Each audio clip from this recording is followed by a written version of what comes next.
Hi, it's me. Number 10. What's beneath the Sphinx? For thousands of years, people have been scratching their heads over the mystery of the Egyptian pyramids. But what about the Sphinx? This has to be one of the most bizarre structures ever built. They used non-invasive X-ray technology called muography to peer into the belly of the beast. And what they found was truly shocking.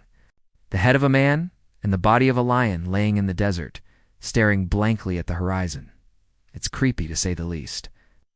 In 2017, we got a glimpse beneath the surface, thanks to a team of researchers from the University of Pennsylvania. The official line is that it probably served as a burial chamber for the pharaoh Kafur. However, alternative theories suggest it may have been used as a portal to the underworld. For starters, all entrances to the chamber are completely sealed up with solid stone, which isn't the case with most burial chambers. In fact, many burial chambers were designed to make it easy for priests to come and go as they pleased. But the two entrances to the Sphinx's underground lair are permanently sealed. For example, there's the legend that says anyone who solves the riddle of the Sphinx will become emperor of Egypt. Well, that sounds pretty cool until you realize that every single person who has tried has been torn limb from limb. Even Alexander the Great almost became a pile of meat, but he was saved by the high priestess of Ammon, according to this curse.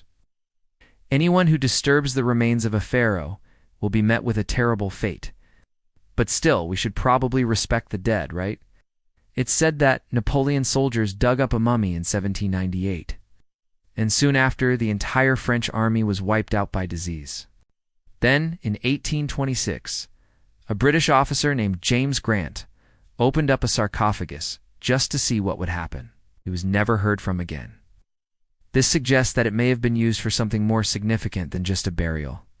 As you can see here, this scan shows several chambers inside the Sphinx. One example is the so-called gateway to hell at the entrance of the Giza Plateau.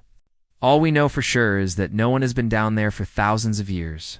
It's very possible that whatever secrets are held within that underground chamber will never be uncovered. But when he reached the paws of the statue, they moved. He turned and ran, never looking back. After all, we don't know what sort of traps might be lurking in the darkness. There's also the gateway at the entrance of the Pyramid of Djoser, which was built in the 27th century BC. And both of these gateways resemble the layout of the Sphinx's underground chamber. Some are pretty small, but there is one large room. But why hasn't this been explored yet? We have all sorts of fancy equipment now that could reach into these chambers and take a look around. So why haven't we done that yet? It turns out that the big room was discovered decades ago. These would have been used to hold offerings and treasures for the deceased. People who entered the burial chamber would have had to crawl through a very tight space. This passageway is only about 18 inches wide and 3 feet tall. So unless you're a contortionist, you would have had to squeeze your way in. It was found by an archaeologist named Howard Weiss in 1932. But nobody thought much of it. Nobody went in. Nobody really even cared. Back then, archaeologists were more interested in finding treasure. That's what most people think archaeologists are always searching for. So something like a massive underground chamber beneath the Sphinx just wasn't that interesting. It was kind of just ignored until recently. Now, there is some debate as to whether or not the giant room actually means anything.